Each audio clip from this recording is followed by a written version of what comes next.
சென்னை தியாகராய நகரில் கடந்த மாதத்தில் 100%த்திற்கும் அதிகமான காற்றில் மாசு பதிவாகியுள்ளதாக மாசு கட்டுப்பாட்டுத்துறை வாரியம் தெரிவித்துள்ளது. காற்று மாசுபாடு தொடர்பாக கடந்த ஒரு மாத காலமாக மேற்கொள்ளப்பட்ட ஆய்வில் இந்த அதிர்ச்சி தகவல் வெளியாகியுள்ளது. பொதுவாக 1 கனமீட்டர் பரப்பளவில் 10 மைக்ரான் அளவுள்ள தூசு துகள்கள் பதிவாவதைக் கொண்டு காற்று மாசுபாடு கணக்கிடப்படுகிறது. இது 100 என்ற அளவு வரை அனுமதிக்கப்படுகிறது. இந்நிலையில் கடந்த டிசம்பர் மாதத்தில் சென்னை தியாகராய நகர், அண்ணா சாலை உள்ளிட்ட பகுதிகளில் 100%த்திற்கும் அதிகமாக பதிவாகியுள்ளது.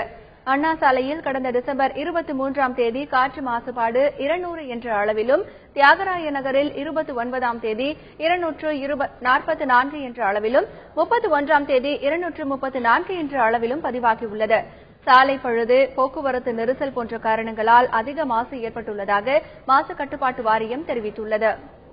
சென்னையில் நிலவி வரும் அதிகப்படியான மாசை கட்டுப்படுத்த டெல்லியை போன்றே புதிய வழிமுறைகளை கையாள வேண்டும் என்றும், மின்னணு கார்களுக்கு வரி விலக்கு அளிக்க வேண்டும் என்றும் பொதுமக்கள் கோரிக்கை விடுத்துள்ளனர்.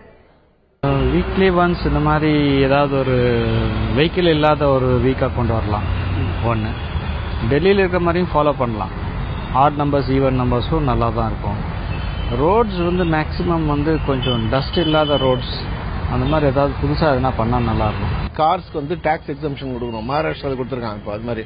மூணாவது ஆட்டோ, பஸ், எவன் புகை விடுறானோ கண்ணுக்கு எதிர்க்க தெரியுது புகை, வெள்ளை புகை, கருப்பு புகை, அவனை பிடிச்சி அதாவது அவன் மாதிரி நெக்ஸ்ட் டைம் புகை விடாதபடி அவனை பனிஷ் பண்ணும்.